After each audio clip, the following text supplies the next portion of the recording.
Hi, I'm Jim Brett, President and CEO of the New England Council. Thanks for tuning in to this month's episode of Inside the Corner Office, where we catch up with the leaders of some of our region's most well-respected businesses and organizations to learn more about their career paths and about the institutions they lead. This month, I'm thrilled to be joined by my good friend, Bob Rivers, the Executive Chair of Eastern's Bank, Greater Boston's leading local bank.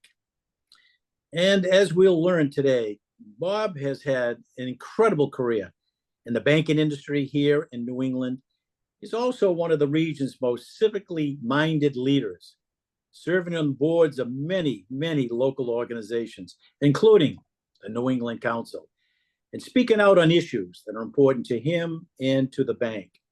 Bob, it's great. It's great to see you as always, but thanks for taking the time to join me today. Well, Jim, thanks for the opportunity. Thanks for the introduction. I am thrilled to be with you. And as I've said to you many times and to other people, you are truly one of my favorite people here in Greater Boston. Thanks for all that you've done, your service in many different roles, and your continued leadership through the New England Council. Thanks, Bob. One of the things that our audience has really enjoyed about this series is the opportunity to learn more about our guest background and their career journey. So let's start there. You have an incredible career in the banking industry, spanning some 4 decades. But I'm curious, what sparked your interest in the career in banking? Well, really, how I first got into banking is my dad made me 43 years ago. I was going to Stonehill College to pursue a business degree. And during the summer after my senior year of graduation, I was packing bags at Shaw's Supermarket in my hometown in Stoughton, which I'd done for a while. And all my friends were there, and I loved the environment and liked the work. And my father said, well, if you're going to go get a business degree, you should get some business experience. So why don't you go up to the local bank and apply to be a teller? So I wasn't excited about it, but I was a dutiful son. So after I got out of the stockroom, I decided, well, he didn't say how I should go apply. So I'm just going from the stockroom, jeans, t-shirt, dirty. I figure I'll go in, fill the app. I'll never hear from them again. I go back to Shaw's Supermarket and continue on. And lo and behold, I got hired as a part-time teller during the school year and full-time during the summers, and to supplement what was just a Thursday night and Saturday morning schedule on a part-time basis, I became the bank janitor. So I met a guy who was cleaning our branch in Stoughton early on, and said to him, "You looking for any help?" So I ended up cleaning full-time for 4 years.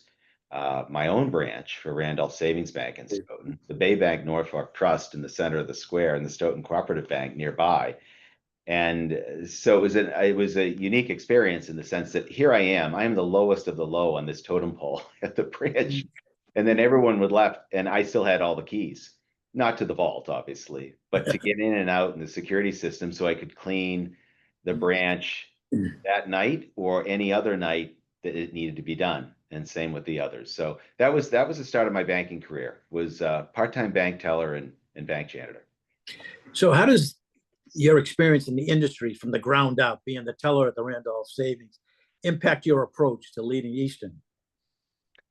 Well, it impacts it a lot. And I say it to folks, I meet with all of our new employees within their first 90 days in groups of about 20. And I asked people to go around and introduce themselves and share their name and share what part of Eastern they've joined, and a little bit about their background. It's an hour session. We take about a half hour just doing that, getting to know one another. And oftentimes I hear from people who have joined us as tellers saying, I'm so-and-so, I'm just a teller. That's always the prefix, I'm just a teller. And I said, look, it's how I started my career. It's a really important role. You are the front line of the company. You're really more important to the brand than any advertising or tagline is ever going to be.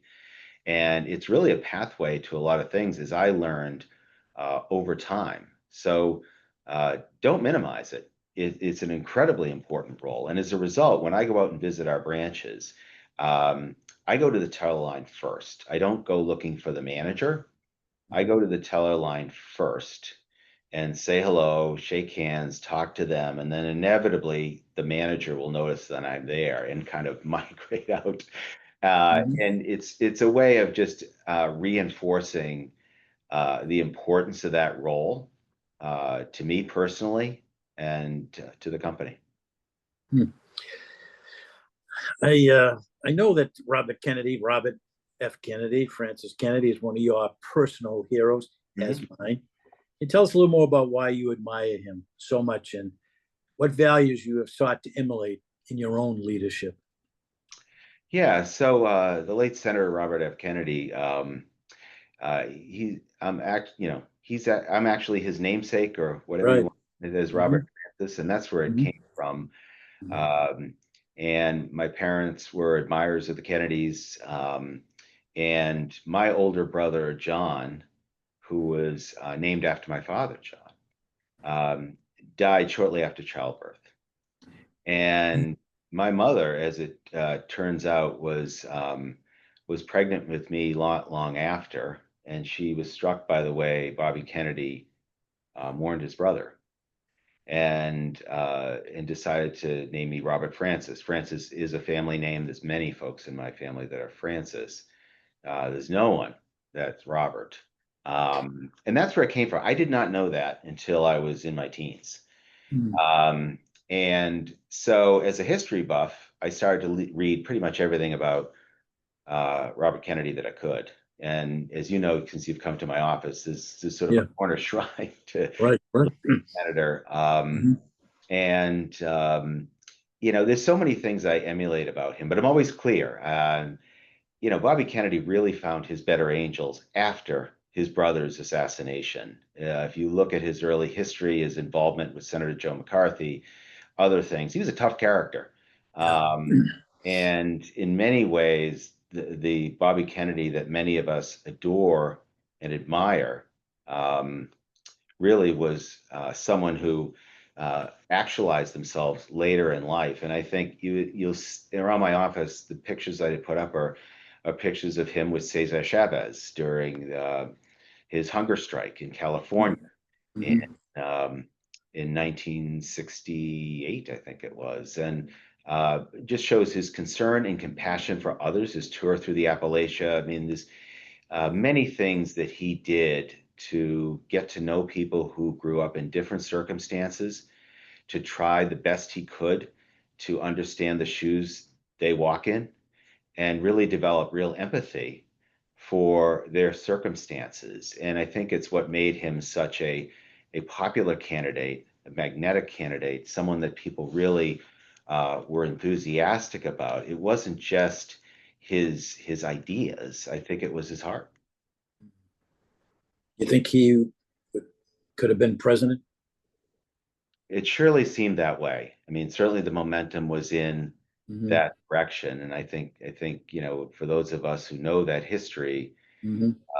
you can only imagine how different the course of history might have been with respect to the ending of the Vietnam War, the advancement of civil rights, certainly avoiding the whole Watergate fiasco, et Hmm. cetera, et cetera. And yeah, I think it's one of those catalytic times in the country. Oftentimes it was interesting. I've been asked recently by Carolyn Kennedy to chair the JFK Library and Museum Board, um, a board I wasn't on before, but Right. I have a strong connection to that institution.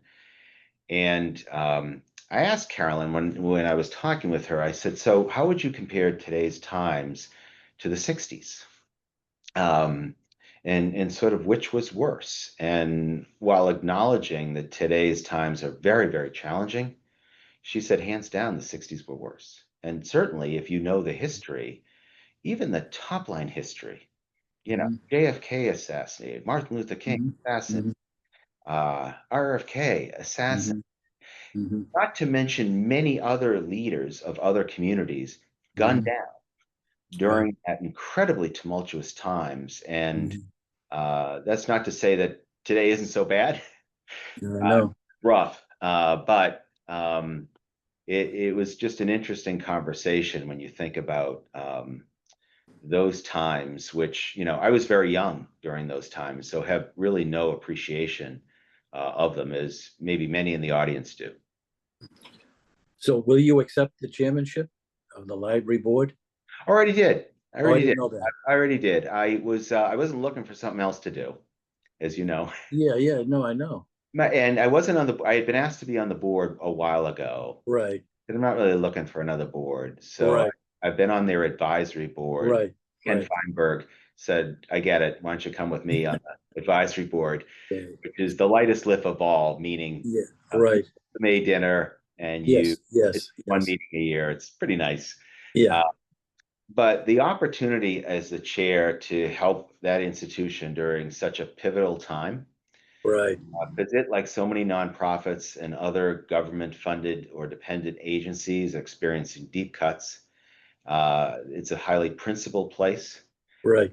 and to be a part of that during this moment in history was Mhm, very, very attractive. And mhm, also, when you look at the network and the circle um, that Carolyn surrounds herself with. mhm. Right. Um, I mean, I've had the fortune of, meeting Ken Feinberg a number of times as a Brockton native, as I'm a Right. Stoughton Right. native, Yeah. and certainly um, former Senator Kirk. But to have the opportunity to meet people like um, Heather Cox Richardson, which to anyone Mhm, out there, if you are not listening to her daily Letters to an American, look at mhm, Substack. mhm, And people like David Rubenstein, who, of course, chair of Carlyle Group, now most recently owner of the Orioles. So it was an opportunity to think about, how could I become involved there and develop a greater impact? Because we're only born with the skills and capabilities we have, the resources we have at our disposal personally. mhm, So much of the power of anyone's ability to have an impact comes through others. Whether it be the folks that you work with at your company, your network of friends, and mhm, people that you're involved with, and the things you're involved civically. Um, I've benefited from all of that in the way that, I can learn from them, uh, mhm, get guidance, much like I've learned from you, Jim, over the years. mhm. Yeah. I just left the board after 25 years. Oh, Yeah. really? Yeah, I just left. I Yeah. didn't tell you I was coming. No, this is in May I left. So they didn't give me the scoop. I thought my friend who was the They chair. didn't ask me till after May. Yeah, yeah. Wow. Well, you'll enjoy it. Let's talk a little bit about Eastern Bank. I know that many of our listeners are familiar with the bank, but given its large presence in the region, uh, can you share more about the bank's focus, its key services, and the growth the institution has experienced in recent years? Sure. So first off, I'll describe Eastern first as in the way I always describe Eastern, and the way I think about Eastern is that we're a social enterprise wrapped in a financial services company.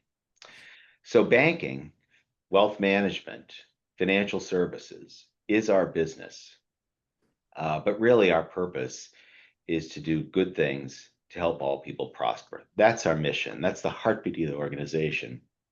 That's what drives our work.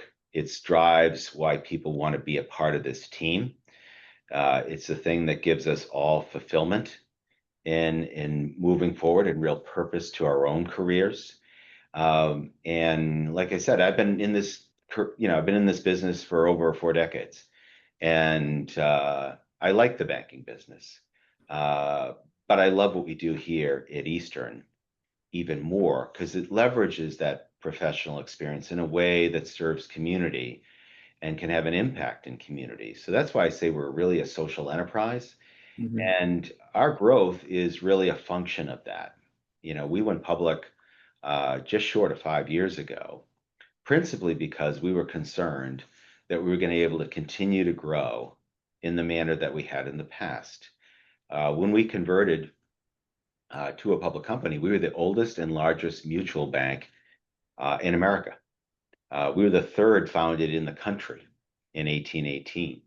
It's always been, if you go back to the, beginning DNA of the company, that's really been the driver. And the growth of the company and the success of the company allows us to have the resources in terms of smart people, technology, philanthropy, community engagement, advocacy work that we do. All of that is made better by size and having more resources to have an impact and execute it. So we have grown for that reason. Our territory is very concentrated by design. So we have grown out of Eastern Massachusetts, where this is still our home turf, and we're now in southern coastal New Hampshire. Would love to get out to Worcester someday, and now we're entering Rhode Island. So I think of that box, if you will, that's bordered to the right and to the south by the Atlantic Ocean as what I call Eastern New England. And that's really where we're focused on entirely. So we are not looking to go to Florida or Pennsylvania or New York or anything like that. I think it dilutes us too much. We want to keep a very concentrated franchise because it allows us to go deeper into community and have people engage and understand what the issues are and figure out how we can best contribute to addressing some of the challenges that we have. So that's been the whole focus of our growth, is really to advance the mission. Now, again, it's a public company, because some of our shareholders would hear me say this and get very upset that I wasn't talking about our purpose being for the shareholders. Certainly, we need to provide a good shareholder return. We have to pay attention to our owners. Otherwise, we will no longer have the right to do business in the way that we do business. As they say, no margin, no mission. And but nonetheless, if we were solely focused on serving the needs of our shareholders above everything else, this would be a very different place. The culture would be entirely different. The things we do in community would be entirely different and probably non-existent. And so balancing that between the mission concerns of the company with the business and the concerns of all of our stakeholders, our customers, our colleagues, our community partners, as well as our shareholders, that four-legged stool is a critical balance every day. I know that Easton is deeply committed to supporting economic development and revitalization of the gateway cities that you just talked about, getting deep into some of these regions of the state. That's a great example. Talk about those efforts, and in particular, the partnership now that you have with your next door neighbor from Stoughton and Brockton Rocks. Why that investment there in the baseball team? Yeah, our interest in Brockton goes way back. We've been in that market with at least one location for since 1998, I think, when Fleet divested branches, and we, among others, were some of the ones that bought some branches from that divestiture. We had picked up 4 branches. One of them was in Brockton at the time. So we've been there for a while. And then we merged in 2012 with the Community Bank, which was a mutual bank there that had a larger presence in Brockton. And because I grew up in Stoughton, and Brockton was my city. I mean, coming to Boston was a treat. It wasn't something you did all that time. But on your weekends, you went to the Westgate Mall, and, mom went shopping, you sat in the car and listened to dad's 50s music and tried to get him to change the channel and be a general pain.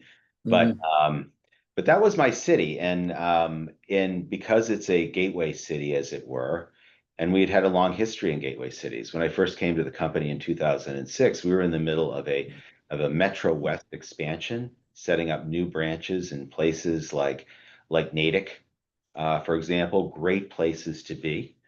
I had moved to Needham and knew that the bank had a lease to build a branch in Needham. And one of the very first decisions I made here is I said, get rid of that lease, shut it down, have someone else pick it up. Needham doesn't need more banks. We have to go to the places that haven't had a new bank in a very long time.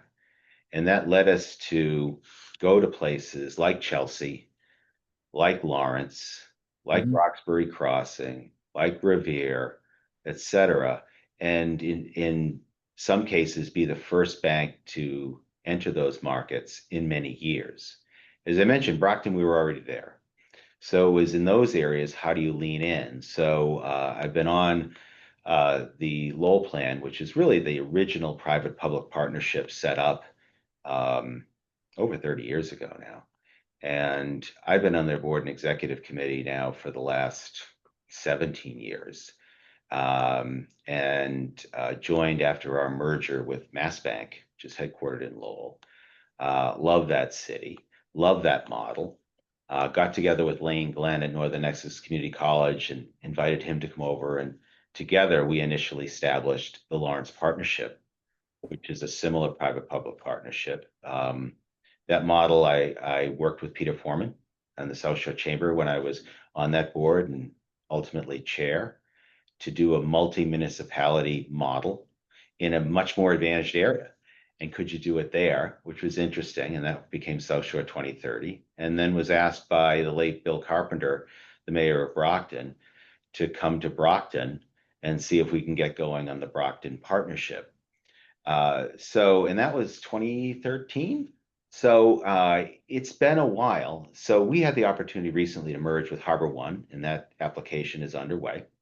Mhm. It'll make us by far the largest bank in Brockton, like 2/3 share of the market. And so now more than ever, we have an opportunity and a responsibility to really have an impact there. And there's a lot of good things happening in Brockton.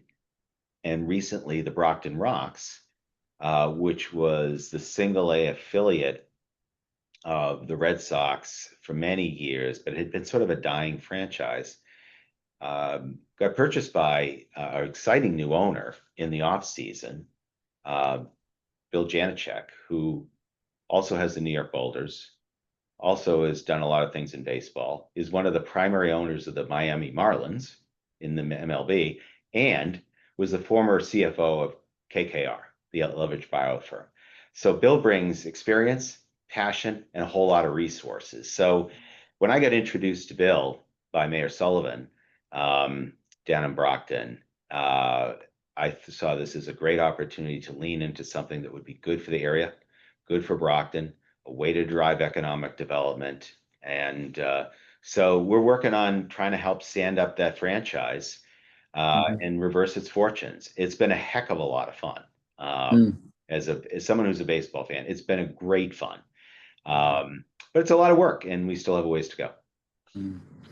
One of the biggest challenges facing our region, you hear it from your business associates, and we hear it here in the New England Council members, is the affordability of housing, how to attract, how to retain good help. What do you see as the biggest challenges in addressing this problem? And in particular, how is Easton working to make ownership more attainable?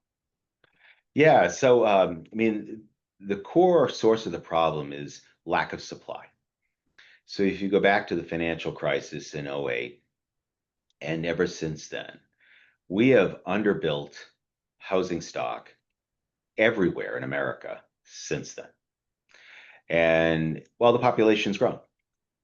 And so what that's resulted in is not enough homes for people to buy, not enough places for people to rent. And classic supply and demand means home prices go up and rents go up. And it makes it increasingly unaffordable. The only way that we're going to unlock that is to create much more supply of housing of all kinds everywhere. That's so much easier said than done. Um, certainly there are factors that make it fixed for that are in all areas. I mean, all areas are contending from uh, uh, greatly increased materials cost, exacerbated by recent tariff policies, but we're already out of sight before then. By labor pressures, which again will be exacerbated by the administration's immigration policies. But we're again already high, and in places like Boston, where there's union labor, higher yet again. But those are the things that aren't unique to other places in the country. The thing that is unique about our region is the zoning requirements and the speed or lack thereof of approvals. And that's what we've got to unlock. So we've been engaged at Easton in a number of these efforts. The administration asked me to serve as one of the co-chairs of One Commonwealth, which is a C4 designed to raise money to help with the advocacy for new housing, in particular within MBTA communities, but outside that. I also co-chair CHAPA's Our Massachusetts coalition, which is really the ground game out there that's really organizing people so that the YIMBYs are more plentiful and resourced and organized than the NIMBYs. And heretofore, it's been the opposites. We got to fix that because so many of these decisions, because of local control, they're on the ground. And unless people are involved in their individual cities and towns, going to meetings, serving on boards, knowing who's on the boards, reaching out to them. And again, people are busy. So it tends to be those that are around town that tend to be older, have more discretionary time to invest in this, and they generally don't want things to change in a lot of cases. So, but we have to unlock the supply part of it. I mean, I hear over and over that interest rates are high, and the truth is they're not. If you look at over history, interest rates are at historically normal levels. My father took out a mortgage on our home in Stoughton in 1968 and took it out for a 6 3/4 mortgage and was thrilled at that rate. And as you know, as we went through the 70s, towards the end of the 70s and early 80s, Double digit. they doubled. And some rates much more than that. So this 10 to 15-year period that we had following the financial crisis of almost zero interest rates and 3 and 4% mortgages was a unique blip and not normal, but people tend to have short memories. So it's not a function of rates. Like no amount of rates is going to get this down unless it reduces below a lot of this stock that's 3 to 4% mortgages. In the country, almost 80% of mortgages have a coupon of 4% or less. So that's a big amount of housing stock that isn't going anywhere unless someone dies or they really Yeah. have to move. Yeah. No one wants to give up that asset. Sure. It's an asset. And so you got a big portion of the housing market. It's already too few, but a lot of it's locked up. So it's not even trading. That's a whole other different kettle of fish. But the thing that we have to do is get behind building more housing and making it as affordable as we can, knowing that any developer is going to tell you the minimum cost to put up a unit anywhere in Greater Boston is about 650 grand. And that is out of the price range of a lot of working people. So it is going to require a government effort, both federal, state, city to lean in. One of the opportunities right behind me, all these office buildings that aren't as full as they used to be. And I put together another group 18 months ago to look at a plan for repurposing there. So long and short, Jim, we are very engaged in housing here. I think it is foundationally the most important issue among other really important issues. But it's one that's synergistic with our business and our mission. And so we're leaning in hard. Just a few months ago, Eastern Bank Foundation announced a $10 million commitment to support a career-focused English learning system. Can you share more about why you made that investment and how it's going to help the workforce gaps? Yeah, I mean, I learned long ago. I think my first revelation on this was from Paul Grogan, the former leader of the Boston Foundation. I was in a meeting with him, a bunch of folks, years and years. And he made the statement that the investment in ESOL was the best investment we could make with the fastest payoff. And I ended up talking to him about that in terms of why it is. And what I learned was, and I think what many people know, is the biggest barrier for folks to obtain employment, particularly employment that has a career track, that provides a better living wage, is a lack of proficiency of the English language. And that is number one. There are other barriers, of course, but this is number one. And if we can find a way to pour more resources into what is essentially a very underfunded ESOL system throughout the Commonwealth and really everywhere, um, then we were going to be able to unlock this untapped talent within our midst, um, that would be able to elevate to higher jobs and better careers if they only were to master that. I learned that when we participated in the METCO program in the Needham Public Schools, and two young boys who were brothers came and were partnered with my son, and they spoke English fine, but their parents didn't, and they had come from Ethiopia, where they were a doctor and an engineer. Here, Mm.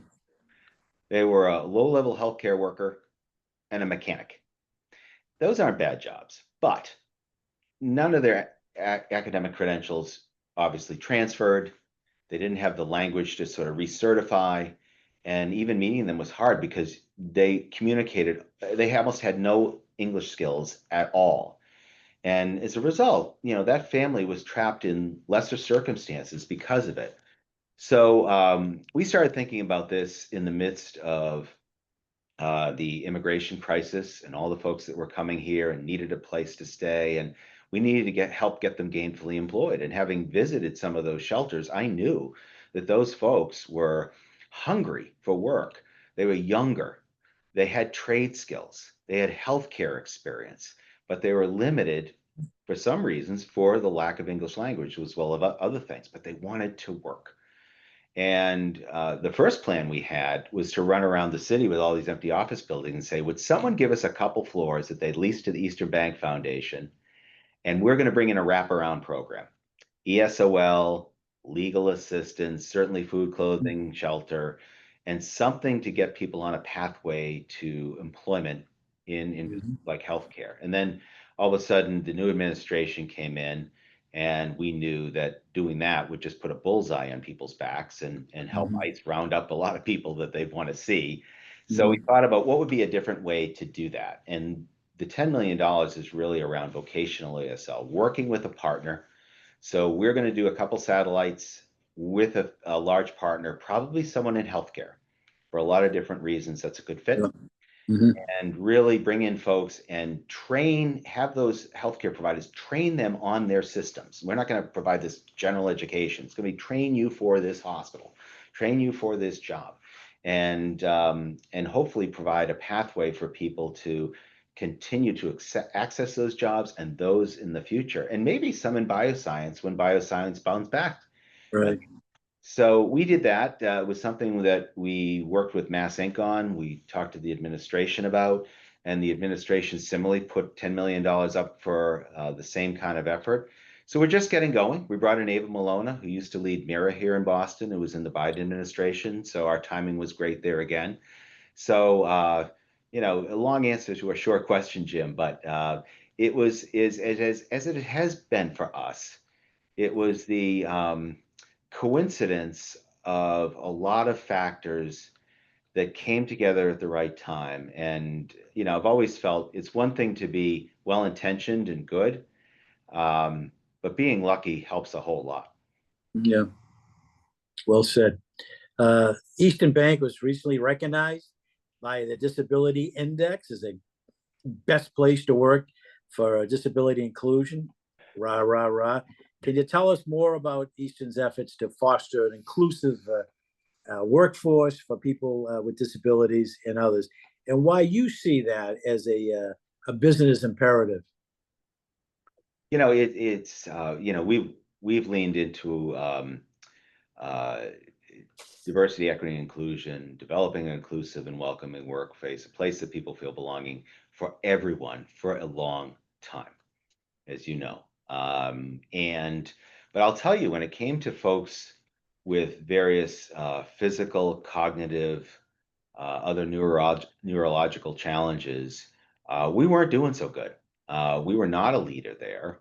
It was not something that we knew a lot about. As a result, we didn't have a lot of people on our team that had experience with those challenges. And it sort of was one of those things like, we really got to do something about this. And frankly, Jim, you were one of our inspirations on this, and thank you for your long leadership at a national and local level uh, for this community. It is through the New England Council annual gala that I met Coletti DeVito of Coletti's Cookies, and shortly after that, we engaged with her on her business, with her mom Rosemary on their work, which has continued on, as you know. So you kind of track the chain. It's you, it's Coletti, Hmm. then it's Oz Mondahar. And Yeah. Oz, as you know, worked at Spalding Right. Rehab, a real Hmm. leader in the space who's on one of our advisory boards. And Hmm. all of these folks, through those relationships, we learned, and we brought together an employee resource group to focus on it. And so in many ways, we're in infancy stages, but we've looked at it and said the same thing we did for early childhood by putting up 10 million bucks to bring businesses together to advocate for the importance of early childcare and education in Massachusetts. If we took that same model and approach, what could we do with this? Um, so this is another emerging initiative for us for sure, Hmm. Hmm. but one I'm very excited about. And like everything that we do, because this is not what we do, right? We Hmm. help facilitate and convene. It's an opportunity to learn. Yeah. And then hopefully other CEOs will see what you're doing, and they may say, you know what, we want to learn more about what you're doing, and maybe we can incorporate it in our HR here and Well, whatever. it's also, Jim, the business case, right? I mean, all Yeah. of the advocates we do, this place, Eastern was founded on the principle of right and smart, goes right back to our history. And we always start with the right, but the most sustainable thing is the smart. And when you talk to other businesses, you think about your own circumstances and how do we integrate it, sustain it? What's the business Mm-hmm. case? There's a strong business case for this community. Colette DeVito did a documentary recently Right. that you've seen that we help Mm-hmm. support and Right. advance, called the 17%, because of folks that have some of these challenges, only 17% are employed. Boy. And Mm-hmm. there's Coletti, Yeah. who started a business and is Yeah. employing Yeah. people of that community. So it can be done. And Mm-hmm. it's good for business to have it done. Don't we want to attract as much of the wide range of talent that we possibly can get? This is Mm-hmm. another way. What more do you think our policymakers, whether it's at the state or the federal level, can do to support people with disabilities and then ensure that they have what we all agree should have the same opportunities as everyone else? Well, I mean, again, I'm new to this area, so you're going to have a Yeah. better answer than I would, Right. Jim. Yeah. But I will say, just taking from the playbook of early childcare and education and other things that we've advocated for, I think that one of the ways businesses can help the legislature is to make sure we have their back. Make sure that we show them that it's important to us, that we care about it, that we'll lean into. And because as a legislature, as you well know, I mean, you are have to support everything, and it's hard to pick and choose. And Sure. where do you invest your time and um, the government's money? So as long as you feel like people are riding along with you, encouraging you, providing insight and guidance that hopefully is useful, it makes it a lot easier than just saying to the legislature, hey, we need more of this, that, or the other thing for this group or that, which is hard and I think that is one of the things. I think the legislature showed this with early childhood. We started that coalition in 2019 before the pandemic, where no one really thought much about early childcare and education in the general business community. Mm-hmm. Then COVID hit, and everyone realized it was critical infrastructure because people couldn't get to work because their kids couldn't go to school, and so forth. And so businesses leaned in at the encouragement of Speaker DeLeo. We set up the coalition, And through Tom Weber, who was the longest serving commissioner of early child care and education in Massachusetts history, came on board our team to lead that, working with the legislature and the administration. And the Haley Driscoll administration has continued to invest in early child care and education at record levels, even in the midst of what are some really challenging budget times. You know, I'd be remiss if I didn't end this conversation by recognizing Eastern Bank and you, Bob, in particular, for your support of the council's centennial celebration just a few weeks away. Last year, when you heard we were celebrating our 100th anniversary, you were so generous. And again, as you do with so many worthy causes, you stepped right up and said, Lord, we want to be part. It's an extraordinary accomplishment to have a business organization, 100 years old. I want to be there for you.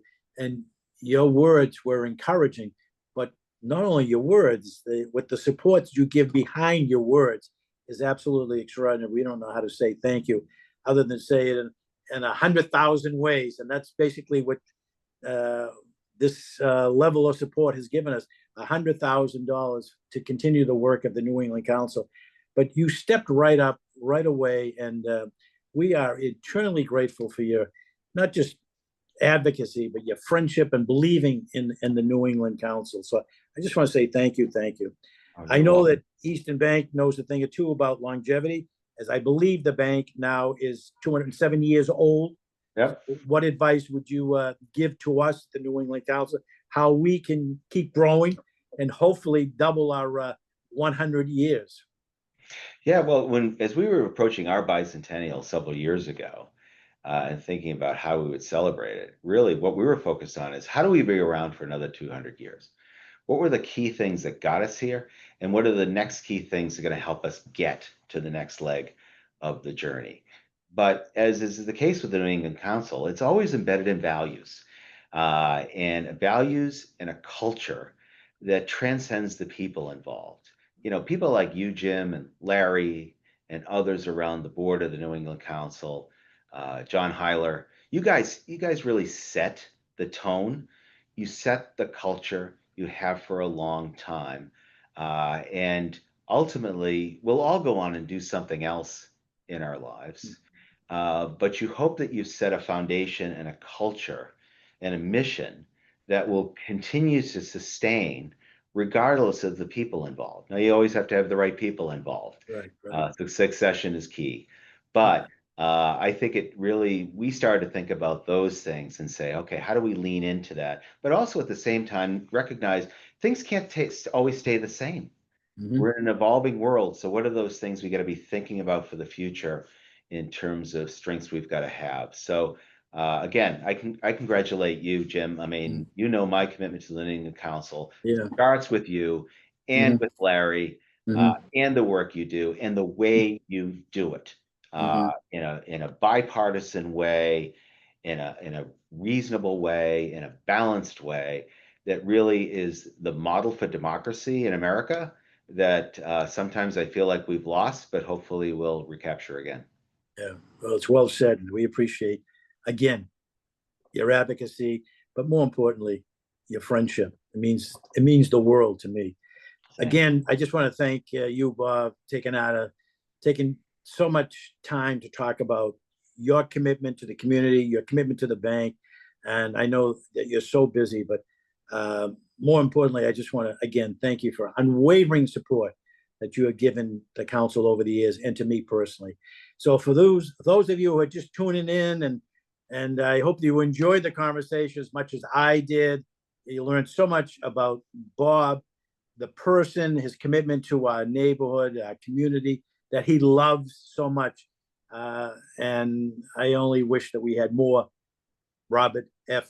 Rivers, CEOs and business leaders that take the time to say, how can I use my position to improve the quality of life of people, whether it's advocate for childcare, but obviously I'm so appreciative of your role in disabilities, saying everyone should have an opportunity to live a life of dignity and be given the opportunity to produce. And every person I know who is in the workforce, he has disabilities. They're so proud to say, I'm contributing. I'm part of the community. I'm paying taxes. And you are leading the effort, and you're our guiding light. So, Bob, I thoroughly enjoy this, and I hope everyone that tuned in is going to say, this is one of the best programs I've watched. So thanks again, Bob. Thank you. Thanks so much.